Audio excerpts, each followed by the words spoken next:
can you hear me? Yes, we can. Excellent. All right. So, next speaker is another face that I'm sure many of you are familiar with. Though Bishop here is associated with the Mises Institute, he's on lots of different podcasts and things. You see him a lot with Ryan McMakin. And yeah, I'm sure he's a name that a lot of you guys are familiar with. So, Tho, go ahead, take it away. Okay, great. It was a great talk there from Jonathan. I often talked about the politics of money, but I think Jonathan has hit on a lot of the major issues in today's day and age. So I'm going to take a little bit of a different perspective, and I'm going to work in a little bit of history and some political thought and its relevance to some of the economic debates of our day and age and the critiques of markets or libertarianism or classical liberalism or whatever your preferred word is that you see coming out from both the obvious attacks from the left, but also increasingly from the right. And I think one of the things that's important that I've come to appreciate more and more as time goes on is really the importance of that historical narrative as a means to communicate theoretical ideas and their consequences in practice. It's obviously something that the works of Mises touch on a great deal. I think one of the great things about the Austrian tradition is all of the great thinkers within it were not simply economists in a narrow sense. Many of them were great intellectuals and great authors beyond simply economic theory, narrowly understood. That's certainly true with Mises, certainly true with Murray Rothbard. You could look at Hans Hermann Hoppe. I think in terms of economic history, Dr. Salerno is a tremendous resource for some more contemporary debates, and that tradition is obviously carried on with people like Patrick Newman and some of our younger scholars that do a great job of weaving in the two traditions. And so within the kind of the contemporary political discussion, topics that are very popular right now are discussions of various types of nationalism. This could include, obviously, we have within sort of the populist political movements in the West, whether that is embodied by Brexit right now is kind of increasingly aging over time, an increasingly staler reference, but that ties in there. Trump obviously plays in there and its continuing relevance. We see it playing out, I think, in other sort of aspects of European politics in a variety of ways. So we have this sort of broader interest within nationalism and some of the tensions that plays within the EU. Nationalism, I think, also plays a bit of a role within the Ukrainian-Russian conflict, particularly. I think the role of Ukrainian nationalists is an aspect that is often kind of overlooked, even by libertarians within that conflict. Often, I think the Ukrainian nationalists are kind of dismissed from the equation in favor of kind of a favor of this East versus West dynamic, Putin versus NATO. And I think that nationalistic aspect there is interesting. But of course, we also see this play out in a variety of other ways. There's an increased interest in Christian nationalism.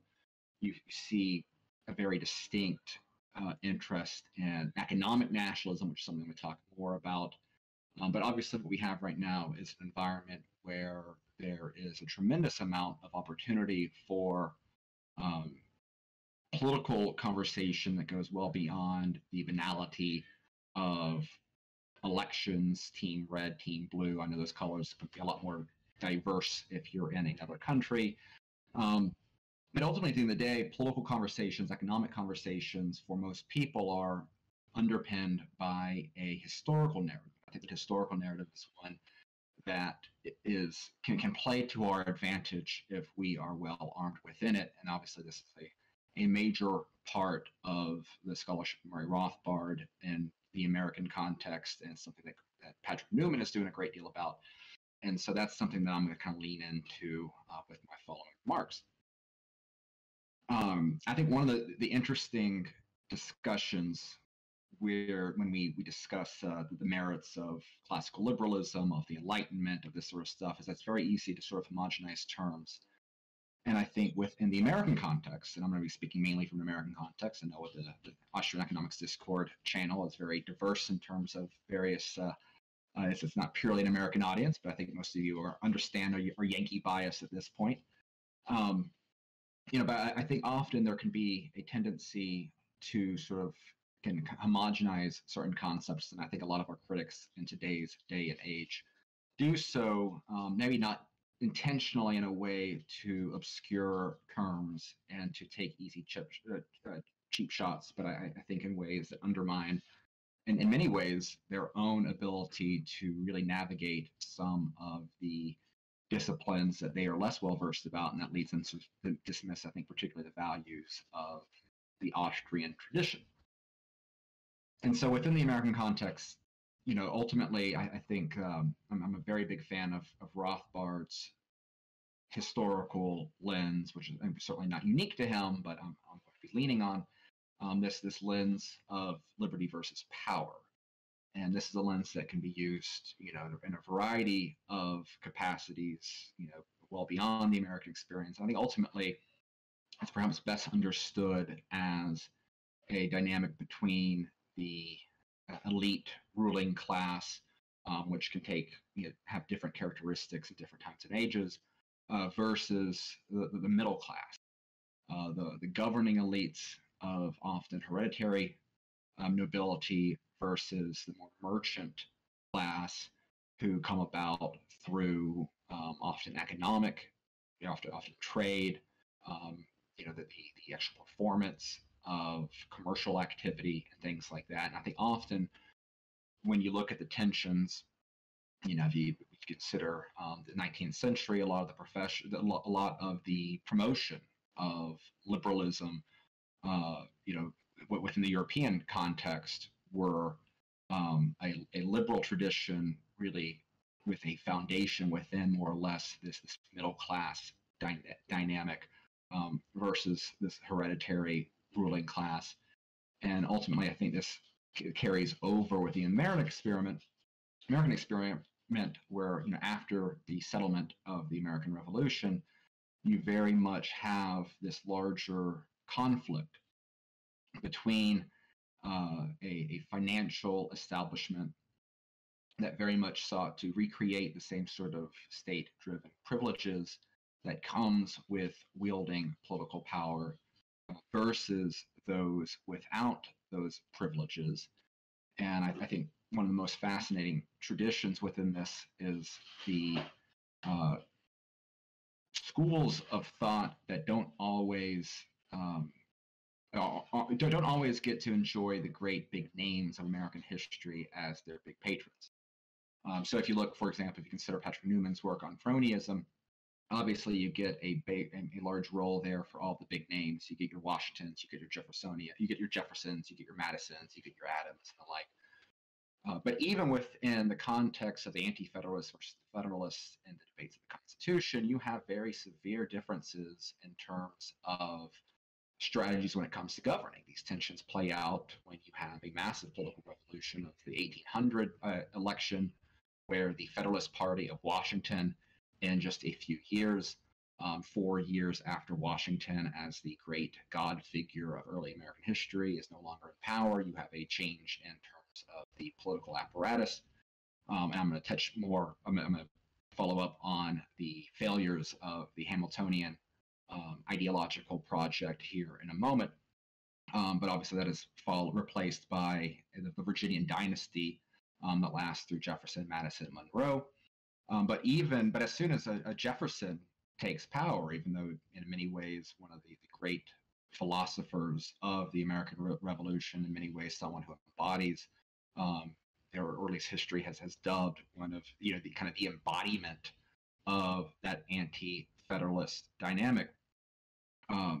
He certainly does not represent the entirety of that early American anti-federalist skepticism of mercantilist, European conservatism in many ways. There was big debates in terms of tactics with individuals and large figures such as Patrick Henry and John Randolph and the like that saw Jefferson as capitulating far too much and being far too modest in the way that he approached power. And I think in many ways, one of the interesting questions of early American history is, was the presidency of Jefferson a net positive in terms of the ideological body of the country, because Jefferson as president served in a way to I think counter in terms of many of the sort of ideals that his written work embodied, and that is a kind of one of those interesting dynamics of the differences between being a great theorist and actually wielding political power. As a result of that, you obviously have major trade issues with the embargo acts during his administration, kind of the ramp up of tensions between the U.S. and Britain and France, and ultimately, as a response, as the result of this Virginia dynasty, many of the political leaders of early America end up kind of creating a uniparty. This comes with the rise and fall of the Federalists as a result of the War of 1812 and the like.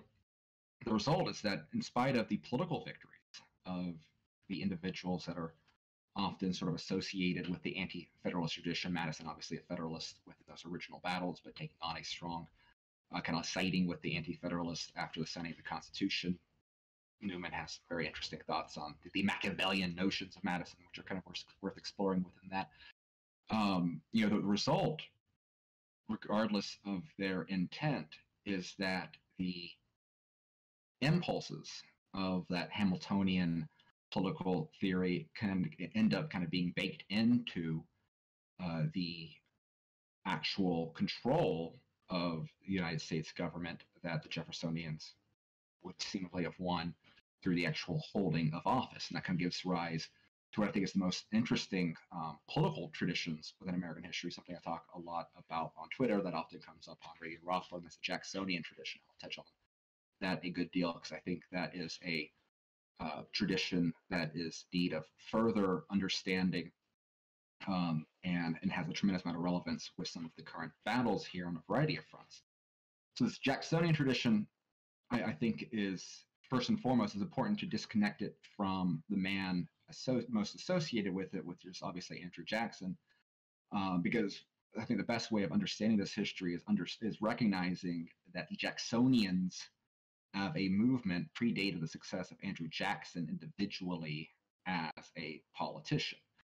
Martin Van Buren, who Rothbard credits as one of his favorite presidents of all time, who he credits as one of the great political thinkers of his age. Martin Van Buren was a mover and shaker in politics long before Andrew Jackson took on power. And in fact, in the election of 1824, the crooked bargain, that kind of sparked the eventual revenge tour of Andrew Jackson, which you could perhaps have some commonalities with today's politics. Van Buren was behind someone who was not Andrew Jackson. He was behind a Georgian politician who at the time was actually serving as treasurer for Monroe, a guy named William Crawford. And what Van Buren saw in Crawford was a politician who was dedicated to sort of restoring the kind of the ideals of the anti-federalists, the best of that Jacksonian tradition that become corrupted by power. And unfortunately for that election, William Crawford suffers a debilitating stroke, cannot go out and campaign. He becomes kind of the Joe Biden of his age without the mainstream media being able to prop him up. He does end up having more electoral support than Henry Clay, which anytime we get to mock Henry Clay is a good thing. The only good thing Henry Clay did in terms of politics, as far as I am concerned, is defending Aaron Burr from treason charges for Aaron Burr's attempt to create a parallel republic. As a whole other tirade for another day, but a very fascinating part of American history and also a very fascinating counterfactual. But what you have around that is Martin Van Buren recognizing that a pure theoretical approach needs more than simply the theory and the political ideology that he cared about. Now, at the same time, while the notion of Jacksonian democracy, again, is kind of pinned to Andrew Jackson, the man, the expansion of suffrage pre he had movements for broadening the ability for property owners to have a larger say away from the tightly controlled conventions that had helped kind of allowed for this uniparty, this lack of tension between political factions to create this very corruptive force where you had massive expansions of political privilege, you had the growing of the civil bureaucracy and the like. And so people like Van Buren saw the opportunity of a fundamental radical change in terms of how political power was wielded in the country as a way of organizing to promote a larger philosophical agenda that I think is very much aligned with our own battle here and now. And he identified Andrew Jackson, who was in many ways kind of certainly a rock star figure of his time, someone who people were writing popular songs about following his great victory in the Battle of New Orleans, the Hunters of Kentucky, and other very popular tributes paid to him. He was the closest thing to much in kind of that same sort of figure that Washington was, where here he was a great man, someone who just simply his presence in your small town, everyone cared a great deal about. Women would swoon over him and would want to pour him a drink, and he would likely take it. And so here was a man who animated precisely the sort of empowered common man figure that Martin Van Buren saw as a means for political reform and revolution within the system. That, of course, leads to the election of 1828, where Jackson is successful in part because of Van Buren's different projects around him. And within this context, the role of the press, I think, is interesting because obviously, as most of you, I'm sure, are aware, the corporate press is the enemy of the people. But the reason why the corporate press is the enemy of the people is precisely this very modern 20th century sort of dynamic, this assumption that the press is some sort of benevolent, independent force, right? We are told that if the media says something, then we should trust it at face value because, after all, they are nonpartisan, they are independent, they simply care about, the facts of the case. If Walter Cronkite tells you that's the way it is, you're supposed to believe it, and this, of course, is something that boomers, very much took to heart. Not in no small part due from the media's various or the state's own kind of mechanisms promoting these figures as trustworthy. If you talk to a boomer and ask them about what they were getting in school, a lot of the times they would if they were watching a documentary in class, Walter Cronkite was very a prominent sort of narrative figure there, again to try to promote this vision of nonpartisanship.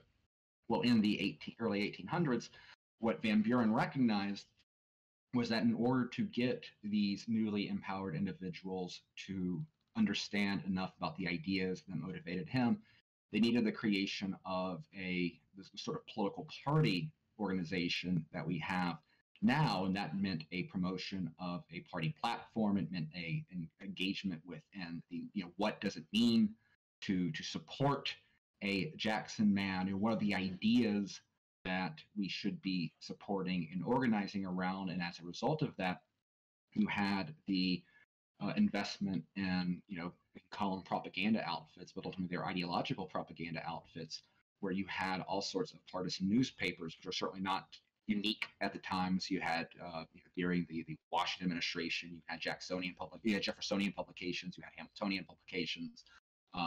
The grandson of Ben Franklin was a Jeffersonian patron for a very long time. In fact, would send multiple copies of his pamphlet to the Washington residents, so to make sure that Washington saw all the nasty words that they were saying about him. But here you were having these publishers used for the purpose, again, of organizing a new political entity. And within that, you had an incredible amount of really interesting intellectual firepower. that were not simply focused on the personality cult of Andrew Jackson, though there's plenty of that within it, but also the promotion of all sorts of very fascinating economic ideas that were in many ways sort of proto-Austrian. People like William Leggett, whose works are very fascinating. Larry White, I believe, has a very fascinating collection of the editorials of William Leggett, where they provided a public platform for the debates over the Second Bank of the United States, and kind of making the arguments for the need to destroy the state privileges that the financial class was benefiting from as a result of the centralizing power of banking and the state privileges with a national bank. You had William Gouge, who had all sorts of very interesting economic analysis out there on the consequences of paper money. Gouge, in fact, was so successful. I mean, his work was so respected that his work was republished in Europe, particularly in England. And so it's interesting because if you talk to even well-versed individuals in terms of economic history, and you ask them to name an early American economist outside of Alexander Hamilton, maybe you get an occasional mention of Albert Gallatin, who was Jefferson's Treasury Secretary, and you're good on many issues, someone who sought to kind of reverse the Hamiltonian tide in some ways. But these early American economic thinkers are not really considered with, are often ignored, overlooked as economic scholars of their times in many ways, because within the American tradition, you did not have the development of the same sort of university systems that Europe had. Many of these people were either active politicians or they were popular political writers, more than enjoying the sort of prestige that came from being a scholar, qua scholar, as as their profession. And so because of that, a lot of their work gets overlooked, and I think it is to our detriment. And I think that when we think about promoting our ideas broadly, the more that we can ground ourselves within the American tradition, rather than, unfortunately, some of the pushback that is mistaken but understandable, right? Of oh, well, you're pushing a foreign tradition in this country, right? Why should we care about these dead Austrians, from the Habsburg Empire? Well, the more that we can connect the best aspects of American political and economic traditions to America itself, I think that serves a very useful propaganda purpose, if nothing else. And again, very much within this Jacksonian tradition, there's a great deal there that the forebearers of the Austrian school proper could take away from. Also within this is you had very prominent religious figures, people such as Theodore Sedgwick, who was the son of a very prominent, politically connected and also very respected religious figure, who would make the moral case for abolishing centralized banking, someone who very much rooted a defense of the laissez-faire tradition that Van Buren and the Jacksonians believed in, within a moral case that the more the state had a role in terms of intervening and regulating the economy, the more that created, mixed with the natural sins of sinful nature of mankind, helped fuel the sort of corruption and cronyism and abuse of power that was the animated spark for much of this pushback of the uniparty that had dominated the political scene for quite some time. And so within the Jacksonian tradition, obviously Jackson does have a tremendous amount of political success, both in his two elections, numerous presidents thereon after are inspired directly by his lead, including John Tyler, who, even though he is part of the Whig ticket with William Henry Harrison, who is the first to kind of really, once again talking about the Joe Biden sort of political playbook, someone who was able to use a very strong propaganda campaign of Tippecanoe and Tyler too, with the log cabin. He was a country bumpkin, sort of everyman sort of appeal, while he was a very rich man who was able to just kind of sit back and allow the propaganda machine to play a role during the act of campaigning. you had a continual amount of success of these Jacksonian-inspired politicians controlling the wheels of Washington. And as a result, Andrew Jackson, who, unlike Thomas Jefferson, was very strong in his use of executive power, did not see, a major strategic difference there is Jackson took a much more of a backseat role in terms of the preferences of the legislature.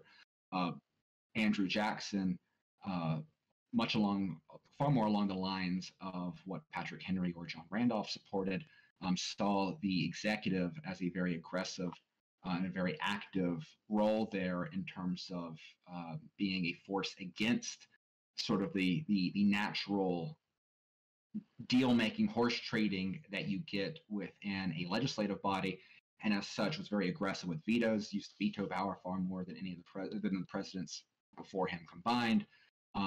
Sliced the civil bureaucracy. I mean, really sort of drained the swamp to the extent where it took it took decades for the civil bureaucracy to reach the same size as it was when Jackson took over.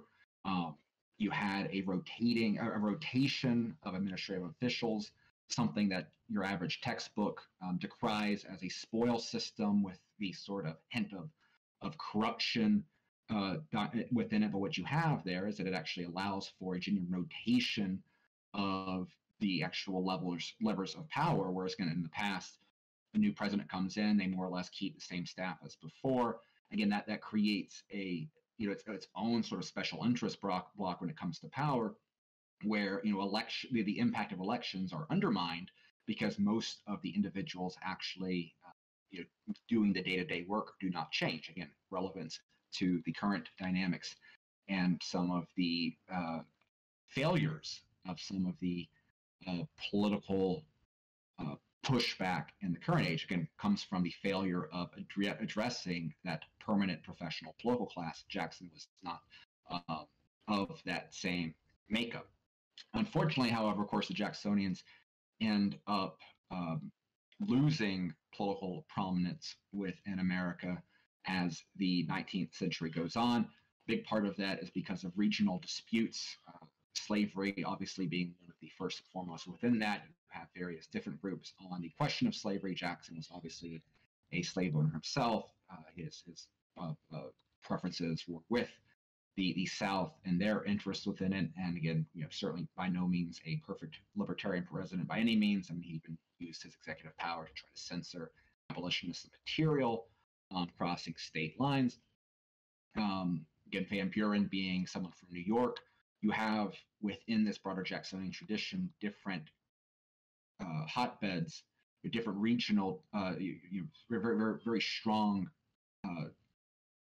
citadels of this tradition that, again, agreed upon a lot in terms of the intellectual tradition, but obviously some of those more regional disputes kind of helped drive them apart.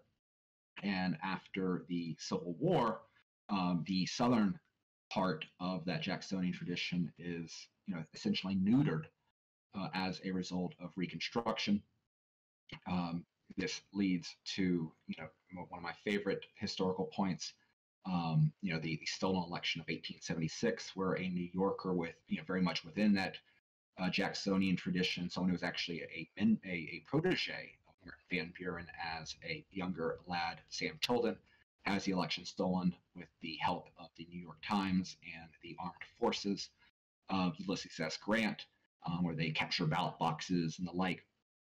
It's not until the success of Grover Cleveland, himself a protege of Sam Tilden, who Sam Tilden actually assists with his economic affairs during his first term. Do you have a restoration of that sort of Jacksonian tradition? But unfortunately, the Democratic Party of Cleveland ends up getting broken apart by internal disputes, highlighted by the success of William Jennings Bryan. As a sort of progressive force, you have a breakdown in some of the different ethnic divides with particularly the more Catholic German influx of immigrants, historically voting Democrat, the more New England pietists types, typically being more Puritarian Republicans, You have different changes within certain battles on for prohibition and the like that end up fracturing some of these strong points, and this ends up creating a dynamic where the progressive tradition um, comes into power and ends up overtaking both political parties uh, through the Republican side with Theodore Roosevelt, and then with the three-way election with Woodrow Wilson, kind of a lot of Southern support there. So that Jacksonian tradition kind of is put into the back burner um, going into the 20th century, to our great misfortune. And while the old right of that for a had a presence within the Republican Party, and there's also very interesting dynamics in terms of foreign policy debates, particularly within the Midwest, where some of that old German, some of those old strong outs. If you look at some of the political trends in terms of foreign policy votes, that tradition still stays alive. It stays a minority dynamic for the most part, and for a broader conversation of this aversion of that old right tradition during the 20th centuries, during in the fallout of the two world wars and escalating American adventurism as part of the expansion of the empire. Obviously, Murray Rothbard's portrayal of the American right, is a very thorough reading there of all the villains at play. But that kind of brings us to today, though, where I think this Jacksonian tradition is one where, if we are interested in the ability to add teeth to the philosophical tradition that inspires many of us to be in a group like this, there are some very important lessons that we can take away with. And again, I think some of them can help us try to navigate some of the more kind of energetic trends online. So within that, so again, a big part of that is the value of organization, the importance of communicating deep ideas in ways that the masses can understand, recognizing which groups of Americans have their own self-interest in terms of standing with us, even if they may never go to the depths of writing pamphlets on the disasters of paper money like William Gouge. They can understand that, okay, well, this is something, this is a tool that can be used for corruption, that steals from us and can promote social evils, the sort of stuff that people who were attracted to the work of Sedgwick might have found appealing. And I think this kind of leads us to really the realities of modern politics in America today, where we do not have, for the most part, any serious discussion of these overarching ideas. What we have are different interest class being preyed upon for electoral gains of a national political body that is not particularly interested in solving any of the various obvious tensions that we have, even if those solutions, might be in ways that we do not like. But someone on the left, someone like an AOC, or someone like a whatever your favorite boogeyman. I mean, you look at someone like a Bernie Sanders. While they are certainly willing to attack big business or whatever their go-to hobby horse billionaires, whatever their chosen punching bag is, the seriousness with which they go about actually trying to do anything that would seriously undermine their power is always given second place to whatever it is that can expand the ways that political power can use to enrich themselves and their allies. So things like the Green New Deal, for example, they are less about trying to rein in corporate irresponsibility, rather than making those corporations follow their very perverse views on the way that the economy should be rearranged, and often with a massive financial component that would go to fund whatever pet projects that they have. Something like the Inflation Reduction Act, which is obviously nonsensical in nature, ends up being pushed in all sorts of these variety of pet projects, which can benefit precisely sort of activists that give them money, but do very little to solve even from their own perspective, any sort of the social ills that they campaign. The results of their political success is not any sort of massive radical change in terms of the way the current political system operates, but rather a means to make sure that the money that comes from the political system is reorientated into various camps that benefit them. Obviously, if you look at Black Lives Matter and some of the social justice movements, this all kind of plays within that role as well. On the Republican side, again, you get a lot of saber rattling on cultural issues. And while there are some very interesting challenges, I think at the state level, which you get a far more serious type of political approach generally, there's different incentives involved there.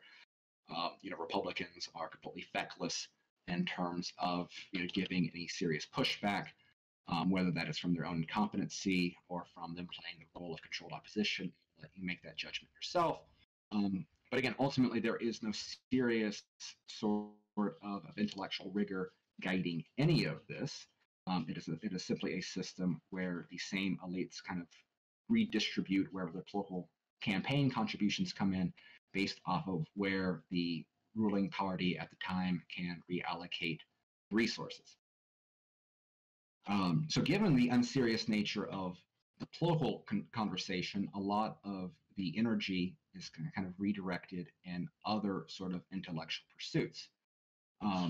One is the economic nationalist faction that I'm going to touch on, that is kind of seeking to utilize a lot of the angst within the sort of reorganized Republican Party after Trump's administration to revive and to further promote very much the same, kind of keep within the interventionist framework of modern American political economy, but kind of doing it in a way that would serve their own sort of token interests rather than doing anything to fundamentally alter the underlying mechanics of government.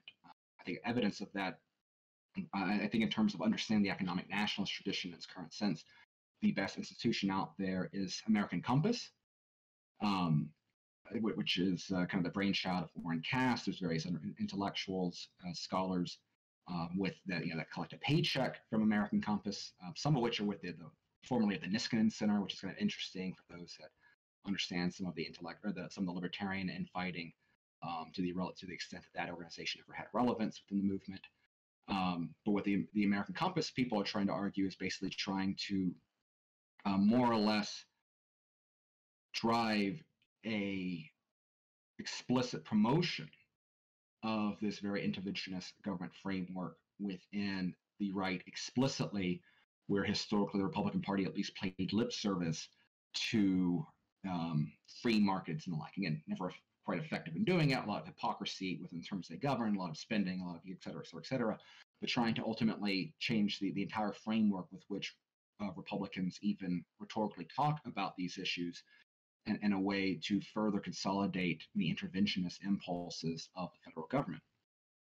I think this dynamic is very interesting because they have a very compelling historical narrative, which goes into, again, I think this larger conversation of why we need a historical narrative of our own. Their historical narrative, if you listen to them, is pretty simple. The American history is that of which the Jeffersonian agricultural South was conquered by the Hamiltonian industrial North. And therefore, if us Americans today don't want to be conquered by the economic nationalist China, then we should learn from Hamilton and we should kick out these Jeffersonian-inspired libertarians that want to speak a good game about free markets, but ultimately do not know what it means to govern in a modern economy, and their ideas have always been debunked. That more or less is their historical narrative. It's a compelling one if you look simply at the Civil War as some sort of grand dynamic between between Jeffersonian laissez-faire and Hamiltonian industrial policy. The issues with this approach, of course, are I think probably obvious with most of you. Not only do you have the problems of Hamiltonian policy that anyone that reads that's familiar with Dr. De Lorenzo's work is well aware of, But there's a few interesting dynamics that I want to highlight within this that I think can be persuasive when dealing with particularly young um, uh, nationalists, not young new right individuals, if to the extent that they have absorbed any of this propaganda. One of which is we think about again that very quick turnover of federalist control of the American government back in 1800.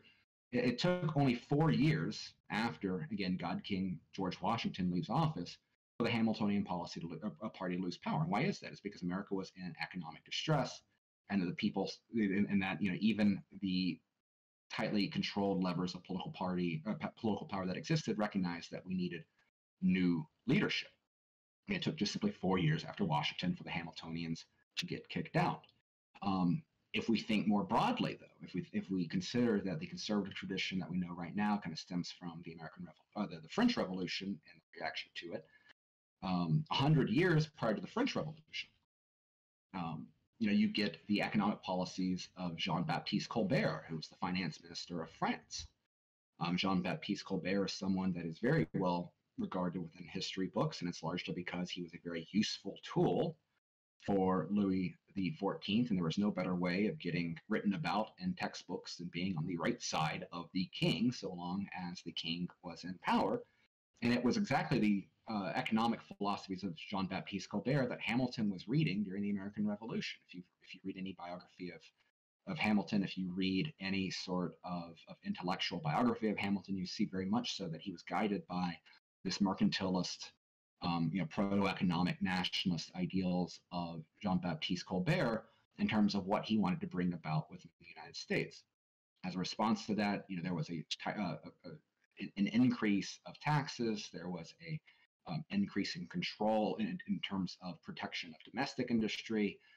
There was increased protectionism abroad. There was the attempt to cultivate internal manufacturing, glass manufacturing and like. Sometimes bringing in foreign skills and tradesmen to teach French merchants these sort of trades so that they could become nationally reliant upon their own industries rather than engage with trade with foreign countries. Now, the French government had a lot more capital built up, and I'm certainly not trying to make some sort of grand offense on pre-Louis XIV France by any means, but there was a tremendous amount more of capital built up within the French crown than there was within the fledgling United States government. So it took a little bit, there was a lot more ruin in that nation, to use a popular phrase. And so again, it wasn't for 100 more years until the French crown kind of really suffered the underlying consequences of this Colbertism. And again, I think you could very much argue that it was the economic philosophy of Colbert that was shared with Hamilton, that is shared by economic nationalists today, that helped give birth very much to precisely the sort of French Revolution that conservatives, at least nominally, are supposed to be against. So that is the narrative of economic nationalists. You have, of course, as well, various attempts by those on the right to react to the cultural dynamics of today and advocate for their own version of centralized national government, but in this case, less interested in explicitly economic issues, but rather more social issues. These you can look at some of the post-liberal right intellectual scholars who tend to be Catholic integralist, people like Sohrab Ahmari and Adrian Vermeule, Patrick Deneen, and the like.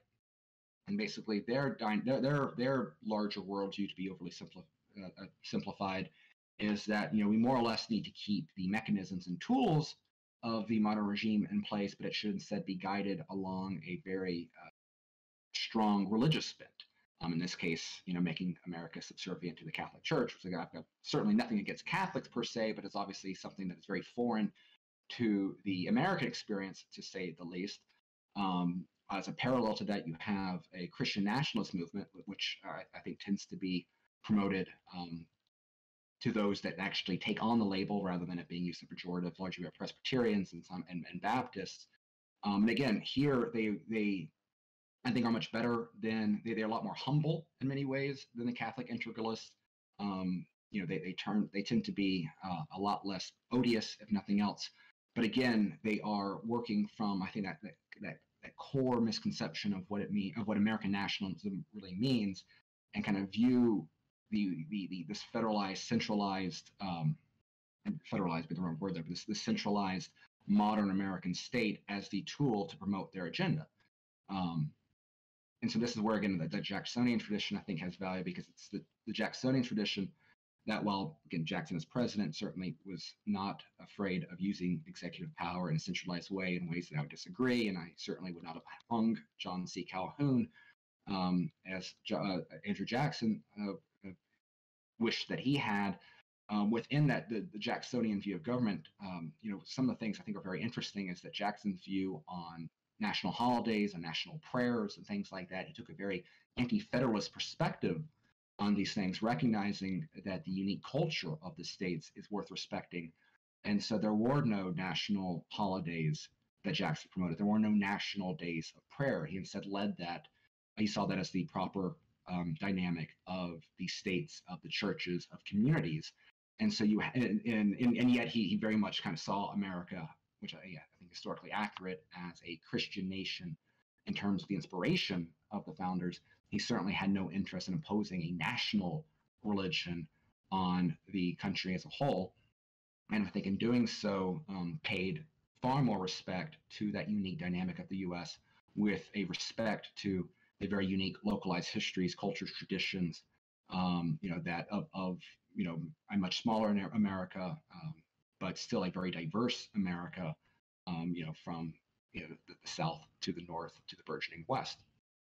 And so all of that to wrap the route into our relevance today is that, ultimately, for those of us who favor a promotion of free markets in defense of the laissez-faire tradition, for those of us who see the centralization of power as the greatest threat to liberty of our times, for those of us that desire for the ideas with which we think are important for preserving our liberty to have the teeth that ultimately can only come from a governing entity powerful enough to protect those liberties. Our preferred governing entity might be voluntary rather than a form of localized control in the ideal sense, but localized control being better than centralized control.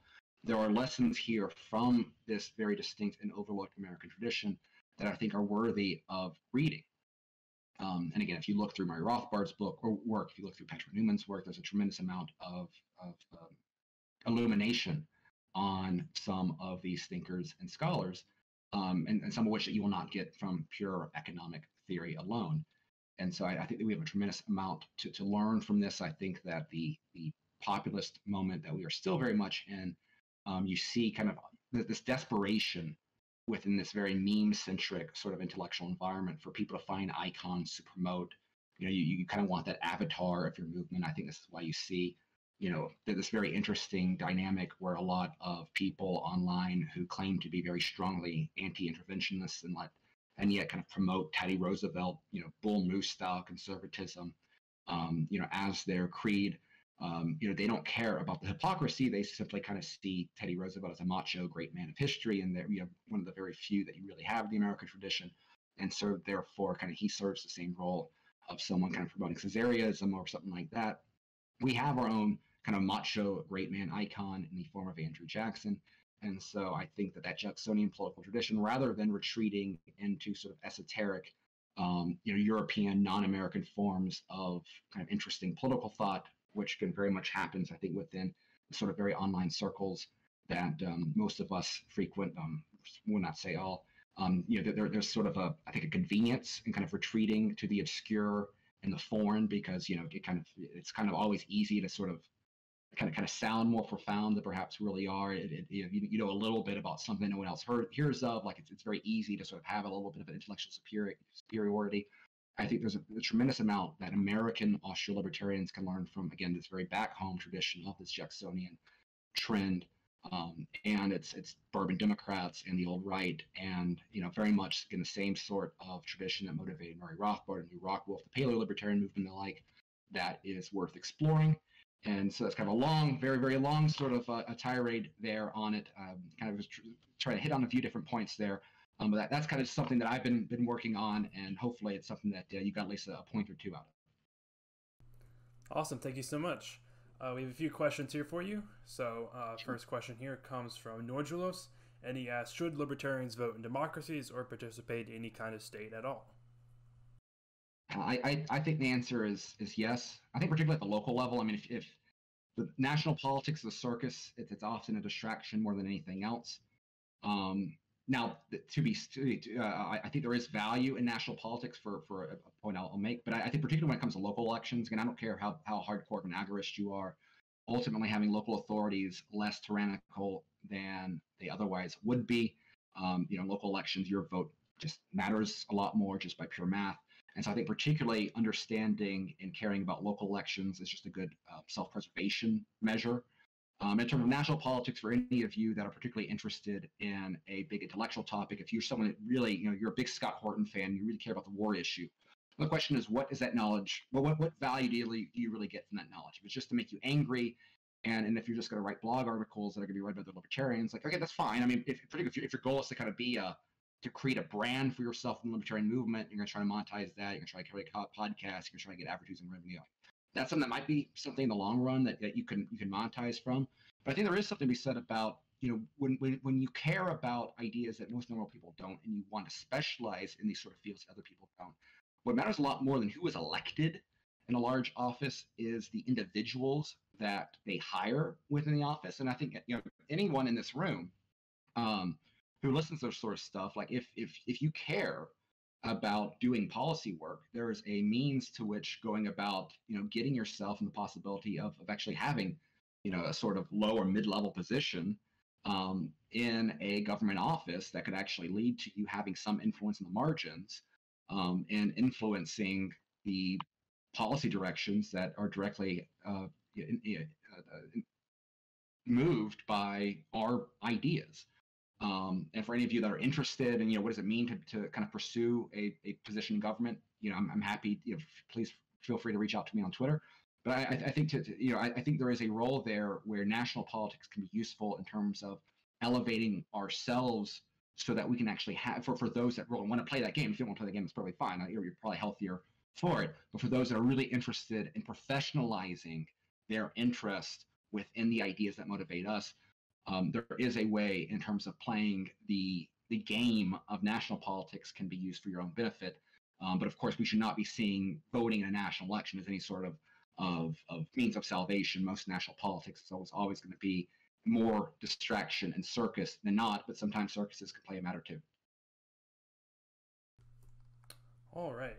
Next question here comes from David Brady, and he asks, what is your favorite little-known Mises Institute story? Favorite little-known Mises Institute story. One of the things I think is cool is after the fall of the Soviet Union, the Mises Institute actually played a role in helping educate the governments of former Soviet countries and trying to have how to navigate political economy. And so, for example, Lithuania sent a delegation to Washington trying to figure out, well, how do we unravel the socialist state that we just escaped from? And you think about all of the money spent within DC on anti-communist think tanks, there was nothing that was really dedicated to this question of desocialization. And so the Institute put together two sessions, two policy conferences on the topic of desocialization. You can actually find some of the contributions from that in the Review of Austrian Economics. Yuri Maltsev, who was obviously already a former Soviet a Soviet dissident at the time, was instrumental within that. And so we actually have letters from the first prime minister of Lithuania thanking the Mises Institute for that. And if you actually look at some of the economic policies of a country like Lithuania, they tried their best to kind of desocialize things to the best extent possible. Again, it's actually doing that is a lot. There's always, it's not as easy as somebody pushing a button. But I think it's kind of interesting where the Institute, for not having near the same budget or the notoriety as some of these other DC think tanks, just whenever you have people in the political sphere that genuinely want ideas, are genuinely interested in intellectual nourishment, the Institute, I think, has played a role for those in the past. And I think that's something that's kind of interesting and something that's not we don't talk a lot about. Next question here comes from Franzel, and he asks, with the rise of right-wing movements that are very critical of civil liberty as a political good, such as post-liberalism, and some of the historical conflicts between the classical liberal tradition and the conservative tradition on our minds, what chances are there for a, quote, new fusionism to be fruitful in the not-so-distant future? I think there is a possibility, but it requires people on both sides of the camp being interested in good faith conversation. And so I think that there's this very interesting revival and interest in paleoconservatism within the right. And so you see people like Paul Godfrey, who is also a fellow with the Institute, who has talked about a whole lot more than he used to be. Obviously a very major figure within conservative intellectual circles, but I think more prominent than he used to be. You had overlap, with Pat Buchanan's, the origins of Pat Buchanan's presidential campaign, was kind of birthed out of a kitchen conversation with Murray Rothbard, Russell Kirk, Paul Godfrey, and Pat Buchanan back in the 90s. So I think those that are more interested in the paleo conservative tradition explicitly are natural allies. I think one of the problems is that the libertarian label has been dirtied tremendously by camps like Cato, which I think is more kind of neoliberal than any sort of libertarianism that I view, particularly given most of their prominent stances on the COVID issue. I think Reason, culturally they're very different than, Nick Gillespie has defined his view of libertarianism as the promotion of alternative lifestyles rather than anything grounded in property rights. Again, that's a fundamental issue there. And so I think a lot of the criticisms of libertarianism that you get from the right often are not relevant to the Institute at all. And so I think that particularly those who take seriously, I think that the Christian nationalist movement has the opportunity for inroads to be made. I'm not going to say all of it. There's certainly aspects of it that I think are just kind of toxically angry. If all you want to do is rant about the Jews, I don't think Louis von Mises's work is going to appeal to them much. But there are pockets there where there, I think, is genuine recognition that the state plays a large role in this very toxically. It's not just simply secular, but satanic cultural dynamic that America has right now. And there's a lot of very interesting overlap, I think, within the American Western tradition. Obviously, Gary North, someone who's very prominent within Presbyterian circles. It's very interesting going to a Presbyterian church. If you ask about Gary North, often you will find people a lot more familiar with his work than they will be Murray Rothbard. And so I think that creates a very interesting opportunity for cross-pollination there. I think paleoconservatives with that overlap with the John Randolph Society create real opportunities for cross-pollination. I do not think that any dedicated academic nationalists are going to be won over by our arguments. But I think there is the opportunity for bridge building. And I think some of that it requires a recognition that a preference for libertarian cultural issues, I think, is going to create a blind spot. So if you have a antagonistic view on sort of bourgeois Christian values, then the right is probably not going to be your best outlet there. But if you are a Christian libertarian within the Austrian tradition, I think that recognizing that, I think that our arguments can play a lot of weight, particularly if you appreciate the extent to which, I think this often creates one of our biggest issues, that libertarians will rail against, for example, Ron DeSantis's restriction of the right for association for private businesses on the vaccine mandate issue. Well, the way that I view it is that you have a civil rights legal regime that came about in this country during the 1960s that have essentially made it so that you can only have freedom to discriminate against people that think like us, people who are out of the interest, that are not of the patron class of the regime. And you can't discriminate against the class of people that those in power think they can use against those that care about property rights.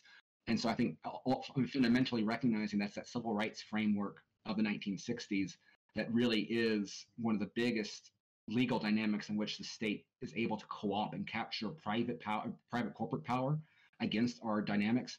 While there might be some disagreements about what a society should look like after, we've repealed the 20th century, to use Murray Rothbard's word, we can kind of hash that out later, but those that recognize that core issue as one of the biggest perversions of the state power in terms of kind of natural order, civil society, et cetera, et cetera. There's a lot of ripe opportunities for overlap. The post-liberals, they're not interested in, abolishing the civil rights, regime. Classical liberals like James Lindsay actively promote, kind of a pre-woke resetting of the civil rights regime as his ideal. None of these things are serious answers. I think, ultimately, those that recognize the real fundamental elements there that are worth striking at, those are our potential allies. And for anyone interested in that topic, I have an article today about the critics of paleo-libertarianism and Paul Godfrey in particular, and trying to draw some parallels with Murray Rothbard of the criticism. And I would invite you guys to read that article. Absolutely. So we'll ask one last question here, the same last question that we asked Dr. Newman, and it's, what do you think is the best way to spread Austrian economics to future generations? For one, it's to have future generations. So get married, have kids. Most importantly, though, it's be an impressive individual. Find a niche in the world where your self-esteem is not baked into online arguments, though those can be fun. I mean, that's a good recreational pastime, but that shouldn't be the extent of what you take pride of. Find a path in your life that gives you a sense of meaning. Again, start a family of your own. Become independently self-reliant. And, I think one of the greatest aspects of the Austrian tradition, it's not simply the ideas, though those ideas I think are essential to righting the decaying ship of America and really the world as a whole, given our influence on it. But it's the individual examples of those people. I mean, Ludwig von Mises is nothing short of heroic figure, not the most romantic guy in the world, perhaps, but a heroic figure. I think Murray Rothbard's dogged determination to form and create a ideological movement that has led to his work having continued, having far more relevance today than Bill Buckley with all the money that was spent his way. I think that's a heroic effort. Lew Rockwell is a great man. I think that it's the individual examples of the flesh and blood people within our tradition that are our greatest assets, and that I think all of us should seek within our own flesh and blood lives to emulate those examples and to build upon those examples to the extent we can. Awesome. Well, thank you very much for being here, though. Is there anything you'd like to plug or anywhere people can find you at? Yeah, well, I'm going to also plug the book club that the Mises Institute is going to have starting off later this year. I think it's going to be a really exciting new venture. We've got some great events coming up in September. We're going to be in Nashville on the 23rd. I'll be there for that. We've got an event. We've got a Medical Freedom Summit in New Hampshire. We're going to have an event in Fort Myers, Florida in November. And we have student scholarship for free admission for all of those things. And so if any of you are interested in that, I would highly recommend applying. It's always a great time to be in physical locations and to be able to talk about these ideas in person rather than online. And so I'd recommend, again, highly looking at any Mises events that might be coming anywhere near you. And as well, of course, Radio Rothbard, which we record every Wednesday. It doesn't always come out on Wednesday or Thursday, but that's always a fun time with Ryan McMakin, who I think is one of the best pundit public intellectuals of our time. So it's always an honor to be able to speak with him once or twice a week. All right. Well, thank you very much for coming on. We very much appreciate it. No, thank you. And again, love everything you guys do in this organization, this group. And always feel free to reach out directly to me.